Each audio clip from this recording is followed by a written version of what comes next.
হয়, মই বৰ্তমান উপস্থিত আছোঁ ডিমৌৰ কাষৰীয়া নহাট দেওদেৱী অঞ্চলত আৰু মই আজি আপোনালোকক দুগৰাকী যুৱতীৰ সৈতে চিনাকি কৰাই দিম যি দুইগৰাকী যুৱতীয়ে অসমৰ উৎপাদিত যি সোণালী সূতা আৰু এৰী সূতাৰে তেওঁলোকে স্বাৱলম্বনৰ পথ মুকলি কৰিছে আৰু মই কেমেৰা সহযোগীক পোনে পোনে সেই দৃশ্য দেখুৱাবলৈ অনুৰোধ জনাইছোঁ। এই দুগৰাকী বাই ভনীয়ে তেওঁলোকে অসমৰ যি স্বাভিমান মুগা সূতা আৰু এৰী সূতাৰে উৎপাদিত তেওঁলোকে নিজেই সেই সূতা উৎপাদন কৰি তাৰে তেওঁলোকে কাপোৰ চিলাই এই আহোমৰ পৰম্পৰাৰ যিসমূহ সাজপাৰ তেওঁলোকে বিভিন্ন স্থানলৈ গৈ বিভিন্ন মেলাসমূহত তেওঁলোকে বিক্ৰী কৰি আহিছে আৰু সেই দুগৰাকী যুৱতীৰ সৈতে আমি কথা পাতিম। তাৰ পূৰ্বে মই সমগ্ৰ দৃশ্যটো দেখুৱাই ল'ব বিচাৰিছোঁ। আহোমৰ যি পৰম্পৰাগত সাজপাৰসমূহ ইয়াত সুন্দৰকৈ সজাই থোৱা আছে সেইসমূহৰ নামো মই তেওঁলোকৰ পৰা জানিম, কিন্তু তাৰ পূৰ্বে দেখুৱাব বিচাৰিছোঁ এইসমূহ মুগাৰ সূতা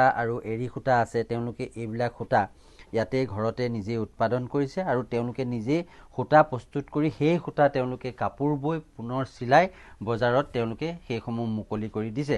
কিন্তু আজিৰ তাৰিখত তেওঁলোকে যি ধৰণে আচলতে চৰকাৰৰ পৰা সা সুবিধা পাব লাগিছিল দুগৰাকী উদ্যমী যুৱতী হিচাপে, সেই ধৰণে তেওঁলোকে সা সুবিধা পোৱা আজিও পৰিলক্ষিত হোৱা নাই।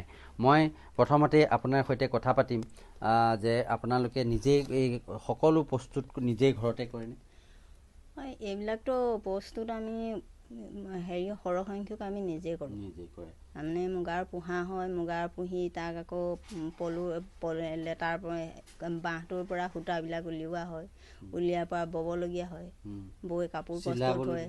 আকৌ ধৰি লওক হাফ জেকেট চিলাই বাহিৰত উলিয়াব পাৰোঁ, শ্বল আৰু এইটো ডাঙৰ মানে চেলেং যিখন এতিয়া মই এইটো যিটো দেখিছোঁ এইটো এৰী সূতা নিশ্চয়। এইটো আপুনি আপোনাৰ মুগাৰ সূতা দিগত দিয়া আছে, বানীত এৰী সূতা আছে। আৰু এইবোৰ যিবোৰ আছে আহোমৰ পৰম্পৰাগত সাজপাৰ অকণমান নামকেইটা কৈ দিব নেকি? এইটো হৈছে ছোৱালীসকলে মৰা মূৰত মৰা, এইটো কয় ফাৰু। মূৰত মাৰে এইবিলাক ফাৰু হয়। আৰু এইটো হ'ল ফাচু। সাধাৰণতে ল'ৰাসকলে পিন্ধে ফাচু। আৰু এইটো একেই বাৰু ফাচু। আৰু আজিকালি এইটো ছোৱালীসকলে বা মহিলাসকলে পৰিধান কৰে, এইটো ছোৱালী ফাচু হয়, চাপকন বুলিও কোৱা হয়, ছোৱালী চাপকন বুলি। এইটোক কয় চাপকন, যি পুৰুষসকলে পৰিধান কৰে। আৰু ইয়াতে মই দেখিছোঁ আমি যিটো গামোচা বুলি কওঁ সাধাৰণতে, এইটো কি বুলি কোৱা হয়? এইটো ফাচিত বুলি কোৱা হয়। ফাচিত। আৰু এইটো মই দেখিছোঁ এইটোক আমি পাগ বুলি কওঁ। পাগ বুলি কয় ন?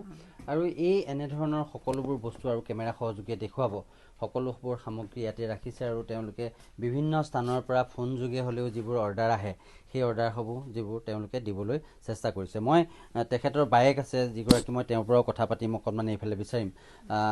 কোন কোন ঠাইত আপোনালোকে এইবোৰ কেনেধৰণে বজাৰলৈ কেনেকৈ নিয়ে? নমস্কাৰ, মোৰ নাম ৰেখা গগৈ। আমি এইবিলাক প্ৰথম আৰম্ভ আমি চৰাইদেউৰ পৰাই কৰিছিলোঁ, চৰাইদেউতে প্ৰথমে গৈছিলোঁ। তাৰপিছত আমি তেনেধৰণে আগবাঢ়ি গৈ আছোঁ। মেলা চৰাইদেউ, ৰংপুৰ, যোৰহাটত গৈছোঁ আৰু তেনেকৈ মানে গৈ থকা হৈছে। আৰু ইয়াৰ বস্তুবোৰ বাহিৰতো পঠিওৱা হয়। আমাৰ এৰী শ্বল টল বনাওঁ, এইবিলাক ইউৰোপ চিউৰোপ যায়, মানে অৰ্ডাৰ মানে বিচাৰি আহে, আমি বনাই মেলি থওঁ, তেওঁলোকে বিচাৰি আহে, ইউৰোপ যায়, বেলেগত যায়, আৰ্মি কেম্পবিলাকে বিচাৰে কেতিয়াবা, মানে তেওঁলোকৰ অফিচাৰক হয়তো দিবৰ কাৰণে বিচাৰে চাগে, তেনেকৈও আমি পঠিয়াওঁ। তেনেধৰণে চলি আছোঁ। কিন্তু আমি খুব সৰুভাৱে কামটো কৰি আছোঁ। কেতিয়াবা ভাবোঁ মানে অলপ আমি বহল দৃষ্টিভংগীয়ে চাম আৰু ভাল মানে উন্নত মানদণ্ডৰে কিছুমান কৰিব বিচাৰোঁ, কিন্তু আৰ্থিকভাৱে কিছু ক্ষেত্ৰত আমাৰ বহুত প্ৰব্লেম হয়। সেইটো কাৰণে আমাৰ আগবাঢ়ি যোৱাত কিছু দিগদাৰ হয়। মানে এতিয়া বহুতো এনেকুৱা চৰকাৰী সুবিধা আছে, আঁচনি আছে, যিবিলাকে সৰু সৰু উদ্যোগীসকলক সহায় কৰাৰ আঁচনি আছে। তাৰ পৰা আপোনালোকে চৰকাৰীভাৱে কিছু সহায় পাইছেনে পূৰ্বে? চৰকাৰী সহায় মানে এৰীৰ কাৰণে আমাক ছাৰে মানে চেৰিকালচাৰ ছাৰে আমাক এটা মেচিন দিছিলে বাৰু, এৰী সূতা কটা।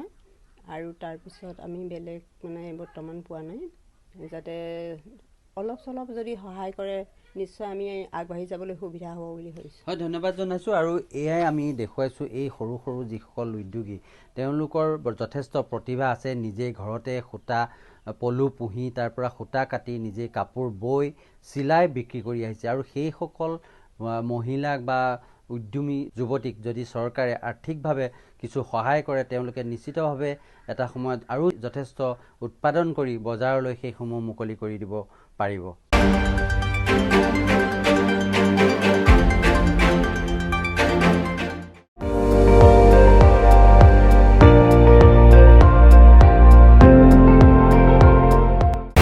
আপুনি চাই আছে ND24 সৰ্বশ্ৰেষ্ঠ নহয় সৰ্বোত্তমৰ দৌৰত।